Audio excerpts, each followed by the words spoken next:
얼마 전에 어떤 분이 가족 여행을 영국으로 가려고 하는데, 제가 영국에서 살다 왔으니까 어디를 가야 좋을지, 어느 곳에 머물면 좋을지 자문을 구한 적이 있습니다. 그래서 여러 가지를 말해 주었습니다. 그런데 그분이 제게 한 가지 질문을 던져요.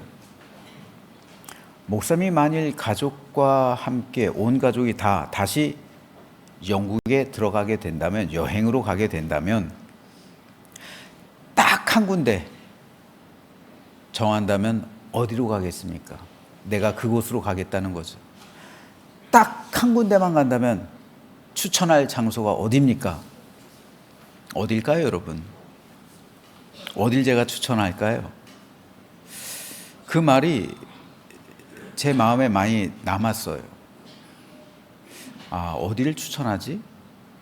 내가 진짜 영국에 가서 딱 한 군데만 볼 수 있다면 나는 어디를 갈까 생각해 봤습니다.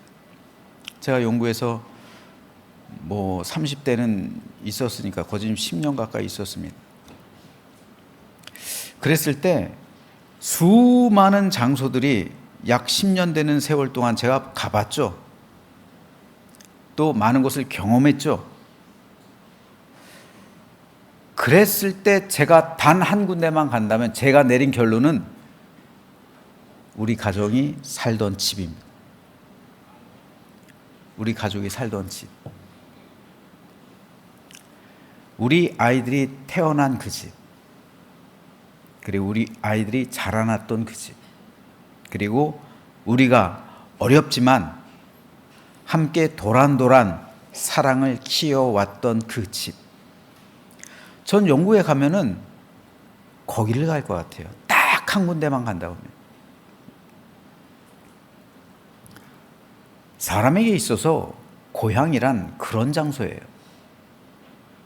내가 타임머신을 만일 타고서 과거로 돌아갈 수 있다면 꼭 한번 방문해 보고 싶은 장소가 고향. 내가 자라났던 고향이에요. 그러니까 실향민이라고 있죠. 그죠? 우리 교회도 평양에서 오시고 북한에서 오신 분들이, 어르신들이 있잖아요. 몇 분 계시잖아요. 고향을 잃었잖아요.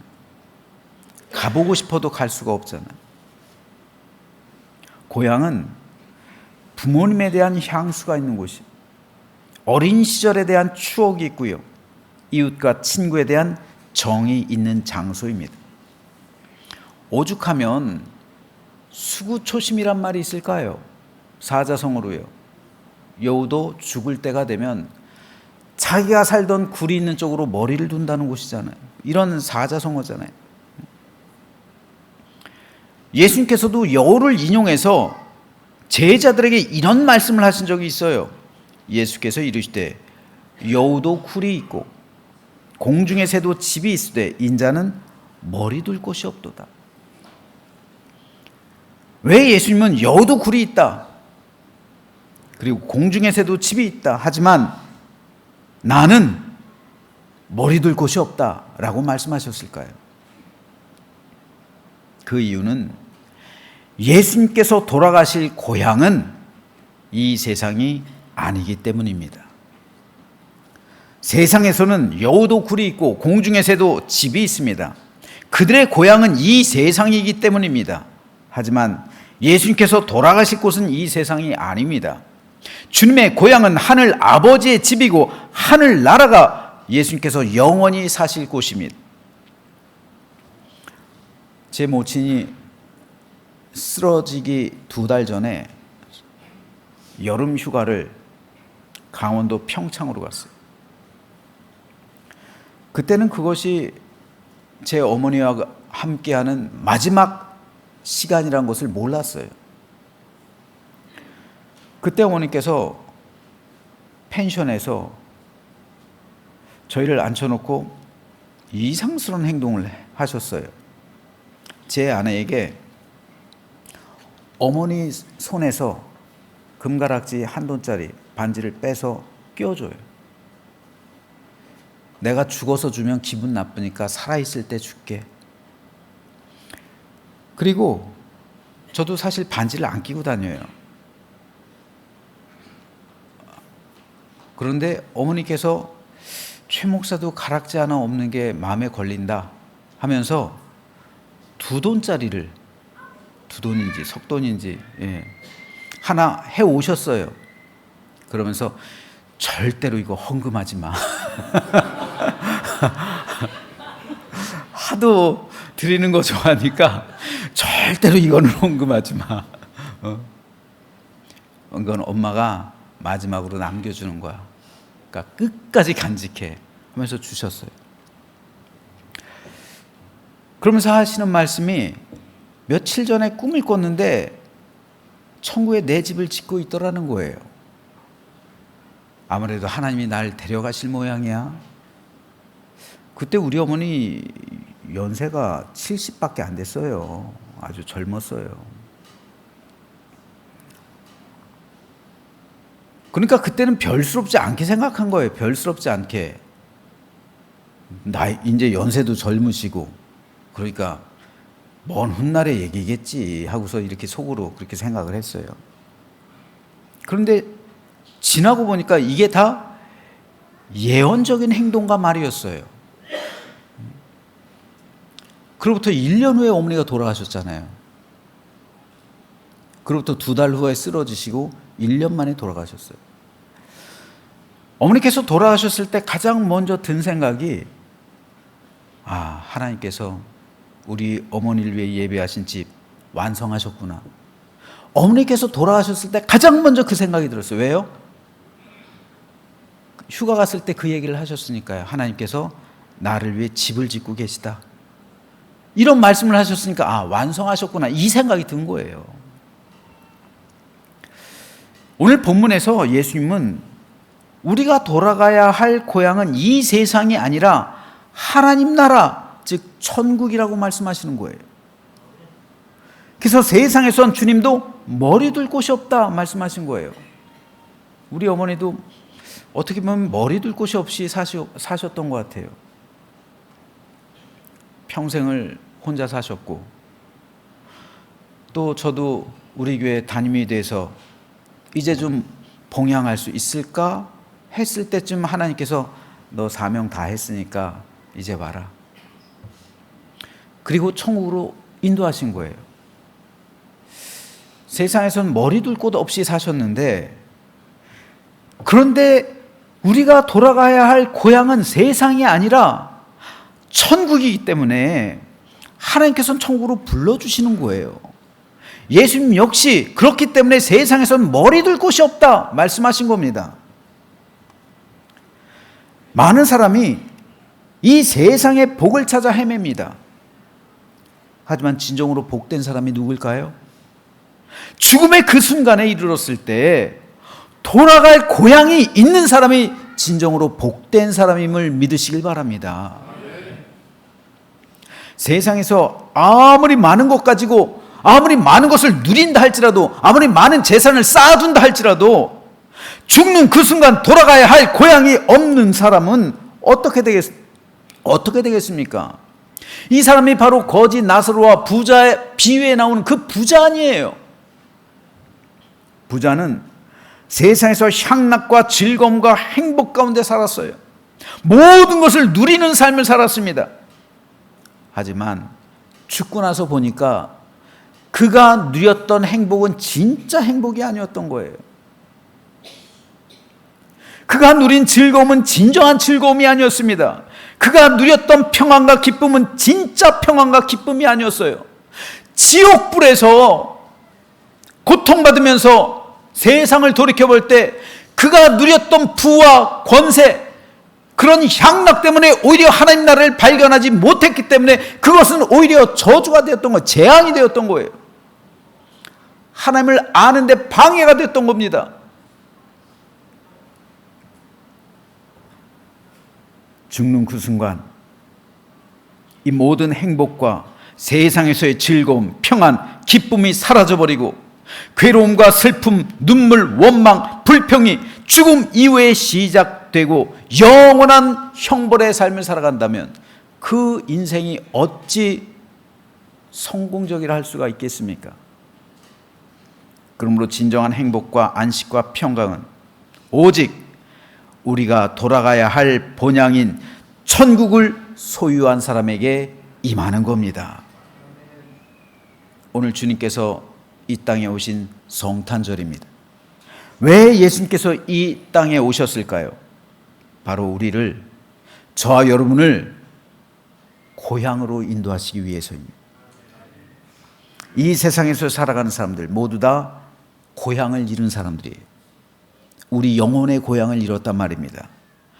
잠언 27장 8절에 보면 고향을 떠나 유리하는 사람은 보금자리를 떠나 떠도는 새와 같으니라 라는 말씀이 있습니다. 이 말씀에 따르면 우리 영혼은 천국이라는 고향을 떠난 사람들이에요.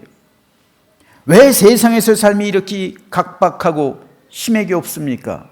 고향을 잃어서 떠도는 새처럼 유리하는 삶을 살아가기 때문입니다. 따라서 사람은 크게 두 종류로 나뉩니다. 하나는 고향으로 되돌아가는 길을 찾은 사람이고요. 다른 하나는 고향으로 가는 길을 끝끝내 찾지 못하고 죽는 사람입니다. 오늘 본문 6절에서 예수님은 내가 곧 길이요 진리요 생명이니 나로 말미암지 않고는 아버지께로 올 자가 없느니라 라고 말씀하십니다. 오직 예수님만이 우리 영혼의 고향으로 인도해 주시는 길이 된다는 말씀입니다. 다른 길은 없습니다. 수많은 사람이 다른 길을 찾아 다닙니다. 하지만 하나님 나라 천국에 이르는 그 길, 본향에 이르는 그 길은 오직 예수 그리스도의 십자가를 통해서만이 얻을 수 있게 될 줄을 믿으시기를 주님의 이름으로 축복합니다. 그래서 히브리서 기자는 그 길은 우리를 위하여 휘장 가운데로 열어놓으신 새로운 살 길이요 휘장은 곧 그의 육체니라. 우리의 살 길이 그 길이라는 거예요. 십자가의 길이요 휘장이요. 우리가 살 길은 예수 그리스도의 십자가를 통한 구속의 길밖에 없다는 것을 말씀해 주고 있는 거예요. 그러므로 이 세상에서 본향으로 되돌아가는 길을 찾은 사람은 진정으로 축복된 사람입니다. 오늘 우리 주님 나신 성탄절인데 주님이 이 세상에 오심은 우리가 돌아가야 할 본향으로 우리를 인도하시기 위함입니다. 그러므로 주님의 초청을 받고 이 자리에 나온 모든 성도들은 참으로 복된 사람들입니다. 이제 저와 여러분은 예수님을 통해 우리가 돌아가야 할 본향인 하늘나라로 초청받은 사람들이기 때문입니다. 우리가 예수님을 믿고 주님을 나의 하나님, 나의 구세주로 영접하는 순간 우리는 하나님의 자녀가 되고 그 순간부터 하나님께서 내가 영원히 살 집을 그곳에 짓고 그리고 우리를 위하여 그 집을 예비하고 계신 줄로 믿으시길 바랍니다. 마지막으로 오늘 본문에서 주님은 사랑하는 제자들에게 이런 말씀을 남기셨습니다. 너희는 마음에 근심하지 말라. 하나님을 믿으니 또 나를 믿으라. 내 아버지 집에 거할 곳이 많도다. 그렇지 않으면 너희에게 일렀으리라. 내가 너희를 위하여 거처를 예비하러 가노니 가서 너희를 위하여 거처를 예비하면 내가 다시 와서 너희를 내게로 영접하여 나 있는 곳에 너희도 있게 하리라. 세상 살면서 마음에 걱정하거나 근심하거나 염려하지 말라는 거예요. 주님을 믿는 사람들이라고 해서 걱정이 없는 건 아니에요. 예수님 믿는 사람들도 이 세상에서 걱정, 염려, 근심, 슬픔, 고통, 환난이 따릅니다. 하지만 예수님을 믿는 사람들 향해서 주님은 걱정하지 말라, 근심하지 말고 염려하지 말라고 말씀하시는 겁니다. 그 이유는 천국에서의 위로와 기쁨과 평안과 안식과 행복과 영원한 축복의 삶이 이 세상 근심과 걱정과 비교할 수 없을 할 수 없을 정도로 크기 때문에 그래요. 그리스도인이 된다는 것은 세상에서의 걱정, 염려, 근심이 사라지는 삶을 살아가는 것이 아니에요. 그리스도인들도 똑같이 각종 사고와 사건을 경험해요. 그리스도인들도 똑같이 슬픔, 걱정, 염려, 근심의 삶 속에 살아간다고요. 하지만 진정한 그리스도인은 내 안에 있는 천국이요. 천국이 어떤 곳이에요? 하나님이 계신 곳이 천국이잖아요. 그 하나님께서 이제 우리 본향인 영원한 그 하늘나라로 가죠. 죽어서. 그런데 그 하나님께서 내가 살아있을 때는 안 계셔요? 내가 살아있을 때도 내 안에 계시잖아요. 그럼 내 안에 하나님이 계시면, 성령께서 임하셨으면, 예수 그리스도께서 내 안에 내주하신다면 내 마음은 뭐가 돼요? 천국이 되는 거잖아요. 저 천국과 이 천국이 이어지는 거예요, 여러분. 그 천국의 기쁨을 우리는 이 세상에서도 누리는 거예요. 그러니까 우리가 살아가는 삶 가운데 슬픔, 염려, 걱정 없는 사람이 어디 있어요? 다 있어요. 그런데 그리스도인은 내 안에 있는 천국으로 그걸 덮어버리는 거예요. 그걸 이겨내는 거예요. 이게 승리입니다. 그리스도인에게 주신 권세예요. 예수 그리스도의 이름이 내 안에 있고 그 능력이 있고 천국이 내 안에 있기 때문에 내 모든 사건, 사고, 불행, 고통, 환난, 역경, 걱정, 염려, 근심 이 모든 것을 덮어버릴 수 있는 기쁨이 우리에게 주어지는 거예요. 그래서 성령의 열매가 뭡니까? 사랑, 기쁨이잖아요. 그래서 바울은 항상 기뻐하라 말하는 거잖아요. 천국이 내 안에 있기 때문에 기뻐하는 거예요. 그리고 그 모든 내 안에 있는 천국으로 이 모든 것을 덮어버리는 거예요. 이게 승리입니다. 그러므로 성탄절은 우리 영혼의 고향으로 인도하시기 위해 이 땅에 오신 예수 그리스도의 은혜에 감사하며 그 사랑에 감격하며 기뻐하는 날이에요. 이제 천국이 여러분의 심령 가운데 임하신 줄로 믿으시기 바랍니다. 그래서 천사는 내가 온 백성에게 미칠 큰 기쁨에 좋은 소식을 너에게 전한다라고 말한 거예요. 저 여러분은 이제 예수님의 나심으로 인해 본향으로 돌아갈 수 있는 진정한 복을 얻게 되었고, 그리고 그 복을 오늘 우리의 삶 속에 누리게 되는 겁니다. 그러므로 이 거룩하고 복된 성탄을 맞이해서 슬픔 가운데 있는 영혼들이 있다면 이 시간 기쁨이 회복되어지길 소망합니다. 낙심 가운데 있는 심령이 있다면 위로와 평강을 얻게 되기를 소망합니다. 세상이 주는 여러 가지 외로움, 고통, 괴로움, 근심, 염려 가운데 있는 성도가 있다면 감사와 소망과 즐거움과 참된 복락이 회복되는 놀라운 역사가 일어나는 성탄절이 되시기를 주님의 이름으로 축복합니다. 또 내 힘으로 해결하지 못하는 일로 괴로운 가정이 있다면 이 모든 문제 또한 예수 그리스도께서 풀어주시는 복된 성탄절 되시기를 주님의 이름으로 축복합니다. 건강의 문제와 육신의 질병으로 인해 아파하고 있는 성도가 있다면 그 모든 문제 또한 이 땅에 오신 예수 그리스도의 은혜로 씻은 듯이 낫게 되는 기적의 날이 되시길 주님의 이름으로 축복합니다. 그래서 모든 것이 회복되어지고 새롭게 되어 새 희망 가지고 천국에 이르기까지 내 안에 있는 천국을 누리며 힘있게 주와 동행하며 이 세상 헤쳐나가고 승리하시는 복된 성탄절 되시길 주님의 이름으로 간절히 축원합니다.